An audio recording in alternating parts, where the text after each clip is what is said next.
நம்மளால் ஒரு 10 பேர் ஒரு குடும்பம் ஒரு 10 குடும்பம் வாழ்கிறதா, அதற்கு இறைவன் எம்மை காரணமாக்கி இருக்கிறான் என்று நினைங்களே தவிர, நான் இல்லாது விட்டால் உங்களுக்கு வழி என்ன என்ற முறையில் ஒரு வார்த்தை பேசிவிட வேண்டும். அப்படி பேசுறாங்க. நான் என்ன கஷ்டத்துல உங்களுக்கு தருகிறேன் தெரியுமா, எப்படி பட்டு தருகிறேன் தெரியுமா, மற்ற குடும்பங்களை நீங்க பாத்தீங்களா, இப்படி என்றெல்லாம் பேசக்கூடியவர்கள் இருக்கிறார்கள். அத்தனை நன்மைகளை ஒரே செகண்டில் என்ன செய்கிறார்கள், அழித்து விடுகிறார்கள். அதனால்தான் இஸ்லாம் எங்களுக்கு சொல்லித் தருகிறது, நீங்கள் தர்மம் செய்துவிட்டு சொல்லிக்காட்டி தொந்தரவு படுத்துகின்ற தர்மங்களை விட நல்ல வார்த்தை சொல்வது சிறந்தது. நல்ல வார்த்தை இருக்குது, அது சிறந்தது. இந்த தர்மத்துல எந்த பிரயோஜனம் கிடையாது. உண்மையில் கொடுப்பவன் யார்?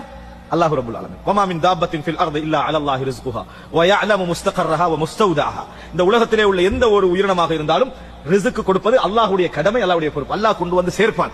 எங்களை காரணமாக்கியதற்காக அல்லாஹ் தஆலா என்ன செய்யணும், நம்ம அல்ஹம்துலில்லாஹ் என்று சொல்லணுமே ஒழிய ஒரு சின்ன செயல்பாட்டில் கூட என்னால் தான் இவர்கள் என்ற இடத்துக்கு நீங்க என்ன செய்ய வேண்டாம், காட்டிக்கொள்ள வேண்டாம். என்னால் தான் நீங்கள் கொடுத்து விட்டவர்கள் உங்களோடு சந்தோஷமாக பேசுகிறார்களா, உங்கள் உள்ளம் அதனால கலங்குகிறதா, மகிழ்ச்சி அடைகிறதா, அந்த மகிழ்ச்சி மூலம் இறைவனிடத்திலே பாவ மன்னிப்பு கேளுங்க. யா அல்லாஹ், நீ என்னை செலக்ட் பண்ண, நீ என்னை தேர்ந்தெடுத்திருக்கிறாய், எனது நல்ல உள்ளத்தை நீ வளர்க்கிறாய், அதற்காக வேண்டி அல்லாஹ்வுக்கு நன்றி செலுத்த பழகுகளை தவிர இதை ஒரு பெருமையாக்கி நமது நன்மைகளையும் அளித்து மறுமை வாழ்க்கையை அளித்துக் கொள்ளுகிற நிலைமைக்கு நாம் என்ன செய்யக்கூடாது, போகக்கூடாது. அடிக்கடி ஞாபகப்படுத்திக் கொள்ளுங்கள், நம்மளால் ஒரு சகோதரர் வாழ்கிறாரா, அல்லாஹ் தஆலா அவரது விஷயத்தை எனக்கு தருகிறான் என்பது அர்த்தம்.